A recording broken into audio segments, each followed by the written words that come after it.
دا الیکشن مولې بایله صلات تسبیح بم کړو دعا بم کړو چې الله مونږه ټولې مینه ګان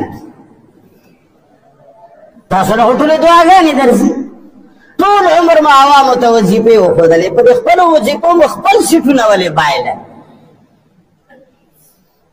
او تاسو ته رسول الله راغلی خوب کې جانډه هم د تپناس کې نیولې وه چې زم تاسو سره جمعیت کیم ما خوب د نبی علیه صلات وسلام مې خوب کې ولیدو او ورسره مولانا فضل الرحمن صاحب ولاړ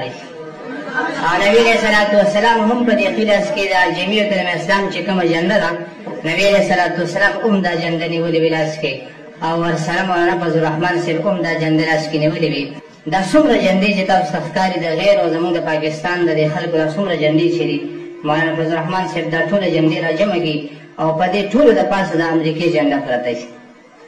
مولانا فضل الرحمن صاحب دا ټولې جنډې یو قبر وکړي په هغې کې ښخې کړي او د جمعیت علماء اسلام جنډه د قبر د پاسه ودرېږي زم تا سره پارټۍ کړم او مسلمانانو تاسو به تر کم وخته پورې د الله او د رسول استهزا کوئ کم وخت پورې به د الله او رسول سپکاوی کوئ دا خوب څوک ښیي هلکه الله یې ښیي که تا له پیغمبر خوب کې راځي څوک یې دله رالیږي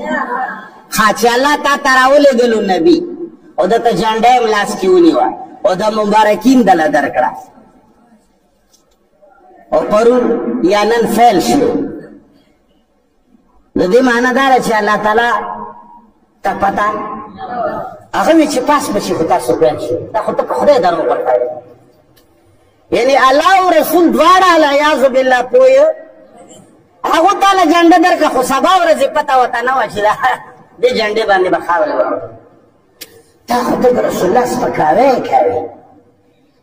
ځکه زه تاسو ته وایم چې مسلمانانو دا خوبونه چې دي دا هغه خوبونه نه دي چې دا رحماني خوبونه دي دا ذهني خوبونه دي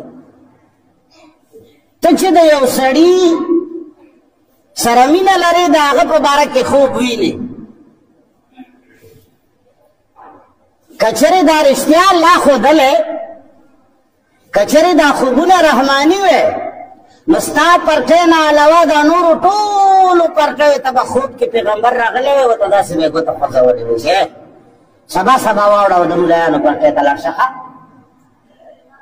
دا خوبونه په کار دی چې پی ټي آی لیدلي وی مسلم لیگ لیدلي وی نیشنل لیدلي وی هغوی ته یې ویلي وی چې وړه سبا د ملایانو پرټۍ ته واوړه دا تاله ولې راځي دا که ستا ذهن دی او چې د باچا خان پرټۍ والا وي هغه له باچا خان خوب کې راځي او چې د پی ټي آی پرټۍ والا وي هغه له عمران خان خوب کې راځي دا خوبونه د څه شي دي دا ذهني خوبونه دي نو پیغمبر پې مه شرموئ الله پې مه بدناموه نو تا سره خو د تمامې دنیا وظیفې دي پیل ولې شو او تا خو وی چې منځونه هم نه در بخله او یو کار وشه لکه په دې یوه خبره زه ډېر خوشحاله شوم چې حوض کوثر باندې برش نه څه شی باندې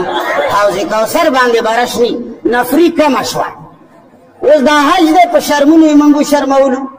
لکونه خلک راشي ښځه نشي بوتلی رش ډېر دی نو موږ خفه وو چې حوض کوثر باندې به څه کوو او جنت کې به څه کوو ځکه چې اوس کوم سړی ووټ ورکي هغه جنت لځي نو چې دومره ډېر جنت ته لاړ شي خو دا خو جنت هم بیت الله شریف غونې حج جوړ شه هغه الله تعالی نفري کمه کړه غم مه کوئ یو څو کسان په حوض کوثر باندې نور نو ټول پکې نه نو کم از کم آزاد خو به خبره پوه شئ